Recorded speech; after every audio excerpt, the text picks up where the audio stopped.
नमस्कार दोस्तों। एक बार फिर से आप सभी का आपके अपने चैनल क्रैक कंपटीशन एरा पर स्वागत है। आज के इस वीडियो में हम देखेंगे पूर्व मध्यकाल यानी कि 800 से लेकर के 1200 ईस्वी के मध्य में जो ऐतिहासिक घटनाएं घटी है, उस समय के राजा शासक कौन हुए, उनसे संबंधित जो महत्वपूर्ण प्रश्न हमारे एग्जाम में आए हुए हैं या ऐसी संभावना बनती है कि जो परीक्षाएं होने वाली है फ्यूचर में उसमें पूछे जाएंगे। तो ऐसे क्वेश्चंस को इस वीडियो में संग्रहित किया गया है जो कि आपकी परीक्षा में निश्चित तौर पे बहुत ज्यादा महत्वपूर्ण साबित होने वाला है। तो आइए आज शुरू करते हैं आज का यह वीडियो जो कि संबंधित है पूर्व मध्यकाल यानी पूर्व मध्यकाल मतलब 800 से लेकर के 1200 ईस्वी के मध्य में घटित घटनाओं से संबंधित प्रश्न। तो जिसमें हम पहला प्रश्न देखेंगे दोस्तों। प्रश्न है कि निम्नलिखित में से कौन शासक पृथ्वीराज चौहान के नाम से प्रसिद्ध है। निम्नलिखित में से कौन शासक पृथ्वीराज चौहान के नाम से प्रसिद्ध है।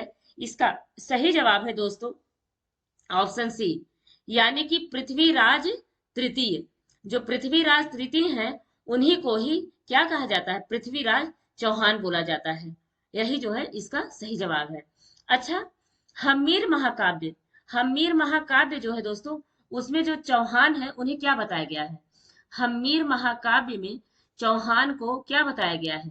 चौहानों को दोस्तों इसमें सूर्यवंशी बताया गया है। क्या सूर्यवंशी जो है चौहानों को इसमें बताया गया। हम्मीर महाकाव्य में चौहानों को सूर्यवंशी बताया गया है।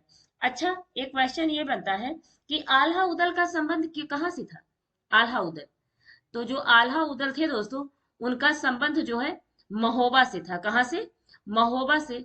आल्हा उदल का महोबा से संबंध था। आल्हा उदल का कहाँ से, महोबा से। अच्छा, ये तो इससे संबंधित फैक्ट हो गया। तो वह कौन शासक था जो पृथ्वीराज चौहान के नाम से प्रसिद्ध हुआ। तो पृथ्वीराज तृतीय ही पृथ्वीराज चौहान के नाम से प्रसिद्ध हुआ। नेक्स्ट देखेंगे। नेक्स्ट है कि ताम्रपत्र लेख दर्शाते हैं कि प्राचीन काल में बिहार के राजाओं का संपर्क कहाँ से था।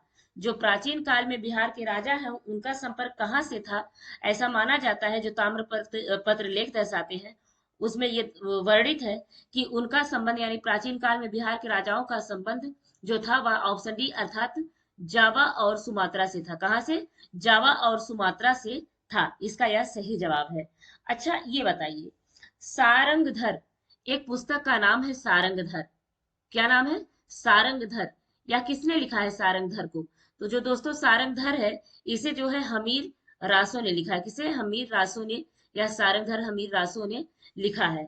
अच्छा, अब एक बात है ये भी है, ये नरपति नाल किसने लिखा, वो बीसल देव किसने लिखा है, विशल देव। तो बीसल देव दोस्तों जो है यह जो है लिखे हैं नरपति नाल, इसे जो है लिखे हैं बीसल देव को नरपति नाल लिखे हैं। यह जो है इससे संबंधित फैक्ट है। तो ताम्रपत्र जो लेख दर्शाते हैं कि प्राचीन काल में बिहार के राजाओं का संपर्क किससे था, तो उसका सही जवाब है जावा और सुमात्रा। नेक्स्ट देखेंगे। गोविंद चंद्र ग्रहणवाल की एक रानी कुमार देवी ने धर्म चक्र जिन यानी क्या, धर्म चक्र जिन का क्या करवाया है, बिहार का कहाँ बनवाया है, यह प्रश्न है। बिहार कहाँ बनवाया है। तो जो इसका सही जवाब है दोस्तों वह है ऑप्शन डी अर्थात सारनाथ में। यह जो गोविंद चंद्र गहड़वाल की एक रानी कुमार देवी थी उन्होंने जो धर्म चक्र जिन बिहार बनवाया है वह सारनाथ में बनवाया है। जो पहला प्रवचन उन्होंने दिया था भगवान बुद्ध ने, उसी को धर्म चक्र परिवर्तन कहा गया है। तो इस रानी ने, कुमार देवी ने धर्म चक्र जिन बिहार सारनाथ में बनवाया है, या इससे संबंधित फैक्ट है। अच्छा, ये जो दिल्ली है, दिल्ली, दिल्ली का जो स्थापना किया था, इसे पहले दिल्ली का बोलते थे, क्या दिल्ली का, इसकी स्थापना किसने किया था दिल्ली का की। तो इसकी स्थापना तोमर वंश ने किया था। तोमर वंश के शासकों ने इसकी स्थापना किया था दिल्ली का। अच्छा, ये बताइए धंगदेव, जो धंगदेव है राजा था वह कहाँ का राजा था, धंगदेव। तो धंगदेव जो है जेजाग भुक्ति का राजा था। कहाँ का, जेजाग भुक्ति का राजा या धंगदेव था, जेजाग भुक्ति का राजा था। अच्छा, नेक्स्ट क्वेश्चन देखेंगे। नेक्स्ट है कि हम्मीर महाकाव्य में चौहानों को क्या बताया गया है। देखिए आ गया, हम्मीर महाकाव्य में जो चौहान है उन्हें क्या बताया गया है। तो हम्मीर महाकाव्य में दोस्तों चौहानों को क्या बताया गया है, ऑप्शन डी अर्थात सूर्यवंशी जो है हम्मीर महाकाव्य में चौहानों को बताया गया है सूर्यवंशी। क्या, सूर्यवंशी बताया गया है हम्मीर महाकाव्य में चौहानों को, या इससे संबंधित वो उत्तर है। अच्छा एक बात बताइए, ओदंतपुरी एक शिक्षा केंद्र था प्राचीन समय में, क्या ओदंतपुरी जो शिक्षा केंद्र था वह कहाँ था? वह शिक्षा केंद्र बिहार में था। कहाँ पे? बिहार में यह शिक्षा केंद्र ओदंतपुरी था। अच्छा एक चीज और, एक क्वेश्चन पूछता है, सोमपुर, जो सोमपुर बिहार है, सोमपुर महाविहार का निर्माण किसने करवाया था? तो इसका निर्माण धर्मपाल ने करवाया था। किसने? सोमपुर महाविहार का निर्माण धर्मपाल ने करवाया था। अच्छा ये हो गया इससे संबंधित। ये जो विक्रमशिला विश्वविद्यालय है, क्या विक्रमशिला विश्वविद्यालय है, इसकी स्थापना किसने की है, करवाई थी? विक्रमशिला विश्वविद्यालय की स्थापना धर्मपाल ने करवाई थी। क्या धर्मपाल ने या विक्रमशिला विश्वविद्यालय की स्थापना करवाई थी? या किस शासक, किस वंश का शासक था? तो यह पाल शासक था। क्या पाल वंश का शासक था यह वो धर्मपाल ने विक्रमशिला का स्थापना करवाई है विश्वविद्यालय का। ओदंतपुरी शिक्षा केंद्र बिहार में है, या इसे सोमपुर महाविहार का निर्माण धर्मपाल ने करवाया था। तो हमीर का महाकाव्य में चौहानों को सूर्यवंशी बताया गया है, चौहानों को सूर्यवंशी बताया गया है। नेक्स्ट देखेंगे। नेक्स्ट है दोस्तों कि पृथ्वीराज विजय का लेखक कौन है? पृथ्वीराज विजय, तो पृथ्वीराज विजय का लेखक कौन है? इसका जो सही जवाब है दोस्तों पृथ्वीराज विजय का जो लेखक है, इसका सही जवाब है ऑप्शन सी, अर्थात जयानक। जयानक जो है पृथ्वीराज विजय के लेखक है। कौन? पृथ्वीराज विजय के लेखक जयानक है। तो पृथ्वीराज रासो भी तो एक पुस्तक का नाम है, इसके लेखक कौन है? पृथ्वीराज रासो, इसके लेखक कौन है? तो पृथ्वीराज रासो के लेखक दोस्तों चंदर बरदाई। कौन? चंदर बरदाई जो है पृथ्वीराज रासो के लेखक है चंदर बरदाई। और पृथ्वीराज विजय के लेखक कौन है? जयानक। पृथ्वीराज विजय के लेखक कौन है? जयानक है। या इससे संबंधित फैक्ट रहा। तो अच्छा ये बताइए, ये तो आपने देख लिया, चंद बरदाई ने पृथ्वीराज रासो लिखा। क्या चंद बरदाई ने पृथ्वीराज रासो लिखा है? अच्छा एक चीज ये बताइए, मिहिर भोज क्या था? मिहिर भोज प्रतिहार राजा था, महान प्रतिहार राजा था। प्रतिहार राजा कौन था? मिहिर भोज। मिहिर भोज, उसने एक उपाधि धारण की थी, पता है किसकी? वराह मिहिर, सॉरी आदि वराह की, आदि वराह की उपाधि धारण की थी। प्रतिहार ने, मिहिर भोज था प्रतिहार शासक, उसने कौन सी उपाधि धारण की थी? आदि बिहार की उपाधि धारण की थी। सॉरी दोस्तों, प्रतिहार शासक था मिहिर, उसने जो है आदि विहार की जो है क्या किया था? उपाधि धारण किया था। और पृथ्वीराज रासो किसने लिखा है? चंद बरदाई ने लिखा है। पृथ्वीराज विजय के लेखक कौन है? जयानक है। या इससे संबंधित जो है फैक्ट है। देखते हैं अगला। अगला है कि चित्तौड़ के त्रिभुवन नारायण मंदिर को किसने बनवाया था? चित्तौड़ के त्रिभुवन नारायण मंदिर को किसने बनवाया था? तो जो इसका सही जवाब है वह आप लोगों को पता होना चाहिए। चित्तौड़ के जो त्रिभुवन नारायण मंदिर था उसका जो है निर्माण करवाया था परमार राजा भोज ने। परमार राजा भोज ने, यानी कि ऑप्शन सी इसका सही जवाब है। परमार राजा भोज ने चित्तौड़ के त्रिभुवन नारायण मंदिर का निर्माण करवाया था। परमार राजा भोज ने चित्तौड़ के जो है त्रिभुवन मंदिर का निर्माण करवाया था। या इससे संबंधित फैक्ट है। अच्छा एक चीज बताइए, जो ये प्रतिहार है, प्रतिहारों की राजधानी क्या थी? प्रतिहारों की राजधानी क्या थी दोस्तों? तो प्रतिहारों की राजधानी कन्नौज थी। कन्नौज, प्राचीन समय में कन्नौज को महोदय नगर के नाम से जाना जाता था। परमार की क्या थी बताइए जरा? परमार राजा भोज है ना, परमार की जो थी वह धारा थी। राजधानी क्या थी? राजधानी क्या थी? धारा थी। या जो है इससे संबंधित सारे फैक्ट हैं। और सोलंकी की कौन सी थी? सोलंकी वंश की, जो सोलंकी वंश की राजधानी थी वह अनहिलवाड़ थी। क्या? अनहिलवाड़ जो है सोलंकी वंश की राजधानी थी, अनहिलवाड़। तो चित्तौड़ के त्रिभुवन नारायण मंदिर का निर्माण करवाया था परमार राजा भोज ने। नेक्स्ट देखेंगे, पाल वंश का शासक कौन था? यह क्वेश्चन बहुत ज्यादा पूछा गया है, बहुत ही ज्यादा। पाल वंश का शासक कौन था? इसका जो उत्तर है वह है गोपाल।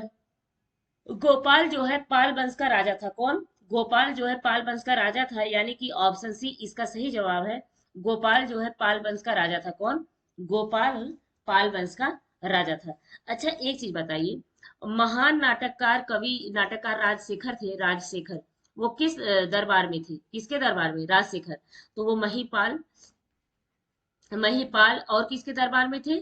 और प्लस महेंद्रपाल, महेंद्रपाल प्रथम के दरबार में ये राजशेखर, महान कवि और नाटककार जो है राजशेखर जो है महिपाल और महेंद्रपाल प्रथम के दरबार में को सुशोभित करते थे। अच्छा, लक्ष्मण संवत किसने चलाया? लक्ष्मण संवत, तो लक्ष्मण संवत जो चलाया दोस्तों, वह किसने चलाया? वह लक्ष्मण सेन ने चलाया। किसने? लक्ष्मण सेन ने यह लक्ष्मण संवत चलाया है। लक्ष्मण सेन ने यह लक्ष्मण संवत चलाया है। अच्छा, ये बताइए, महान जो जैन विद्वान था हेमचंद्र, हेमचंद्र किसकी सभा में थे? हेमचंद्र, जो हेमचंद्र था, ये जैन विद्वान था ना, यह किसकी सभा में था? हेमचंद्र, कुमारपाल, कुमारपाल की सभा से यह संबंधित था हेमचंद्र, जो कि जैन विद्वान था। ये इससे संबंधित सारे फैक्ट हैं। पाल वंश का संस्थापक कौन है? तो गोपाल जो है पाल वंश का संस्थापक है। हम नेक्स्ट देखेंगे। नेक्स्ट नेक्स्ट है कि निम्नलिखित में से कौन से शासक ने विक्रमशिला विश्वविद्यालय की स्थापना की थी? निम्नलिखित में से कौन से शासक ने विक्रमशिला विश्वविद्यालय की स्थापना की थी? तो इसका सही जवाब है दोस्तों, जो विक्रमशिला की स्थापना की थी, ऑप्शन डी, अर्थात धर्मपाल ने विक्रमशिला की स्थापना की थी। किसने? धर्मपाल ने जो है विक्रमशिला की स्थापना की थी। और विक्रमशिला है कहाँ पे? पाल शासक था ना, मैंने पहले बता दिया है। विक्रमशिला है कहाँ पे? धर्मपाल, जो विक्रमशिला है दोस्तों, यह जो है कहाँ पे है? विक्रमशिला, तो यह जो है बिहार में है। कहाँ पे है? बिहार में यह विक्रमशिला स्थित है। बिहार में यह विक्रमशिला है। इसी इसकी स्थापना धर्मपाल ने करवाई थी। अच्छा, ये बताइए, गुर्जर प्रतिहार वंश की स्थापना की थी किसने? गुर्जर वंश की स्थापना किसने की थी? गुर्जर प्रतिहार वंश की नागभट्ट प्रथम ने। किसने? नागभट्ट प्रथम ने यस गुर्जर प्रतिहार वंश की स्थापना की थी। महोदय पुराना नाम किसका था? महोदय अभी बताया गया था। महोदय पुराना नाम किसका था? कन्नौज का। किसका? कन्नौज का यह महोदय जो है पुराना नाम था, कन्नौज का। गुर्जर प्रतिहार वंश की स्थापना नागभट्ट ने की थी। विक्रमशिला विश्वविद्यालय की स्थापना धर्मपाल ने की थी। आइए नेक्स्ट देखते हैं। नेक्स्ट है कि निम्नलिखित में से किसने हिरण्यगर्भ धार्मिक कार्य कराया था? निम्नलिखित में से किसने हिरण्यगर्भ धार्मिक कार्य कराया था? तो इसका जो सही जवाब है दोस्तों, हिरण्यगर्भ जो धार्मिक कार्य कराया था, यह इसका सही जवाब है ऑप्शन सी, अर्थात दंती दुर्ग। दंती दुर्ग ने या हिरण्यगर्भ धार्मिक कार्य कराया था, दंती दुर्ग। अच्छा, दंती दुर्ग ही राष्ट्रकूट साम्राज्य की नींव रखी थी। किसने? इसी ने ही क्या किया था? राष्ट्रकूट जो साम्राज्य है उसकी नींव रखी थी, इसी ने नींव रखी थी। राष्ट्रकूट साम्राज्य की नींव दंती दुर्ग ने रखी थी। अच्छा, एक चीज बताइए, भोजशाला मंदिर की देवी कौन थी? भोजशाला जो परमार राजा भोज था, उसकी मंदिर की देवी कौन थी? भोजशाला मंदिर की। तो जो भोजशाला मंदिर की देवी थी दोस्तों, वह थी माँ सरस्वती, भगवती सरस्वती जो है भोजशाला मंदिर की देवी थी। कर्नाट जो कर्नाट वंश है उसका संस्थापक कौन था? कर्नाट वंश का, तो कर्नाट वंश का जो संस्थापक था दोस्तों, वह था नान्यदेव। कौन? नान्यदेव जो है कर्नाट वंश का शासक था। अच्छा, ये बताइए, कर्नाट वंश का अंतिम शासक कौन था? तो कर्नाट वंश का अंतिम जो शासक था, अंतिम वाला, वह कौन था पता है? हरि सिंह। हरि सिंह जो है कर्नाट वंश का अंतिम शासक था। अच्छा, एक और बताइए, कश्मीर का अकबर किसे कहा जाता है? कश्मीर का अकबर, कश्मीर का अकबर किसे कहा जाता है? बताइए जरा। तो कश्मीर का अकबर दोस्तों उसे कहा जाता है जैनुल आबिदीन। कौन? जैनुल आबिदीन। आबिदीन को जो है क्या कहा जाता है? कश्मीर का अकबर। इनका सही नाम क्या था एकदम रियल नेम? तो शाही खां। शाही खां इनका रियल नेम था।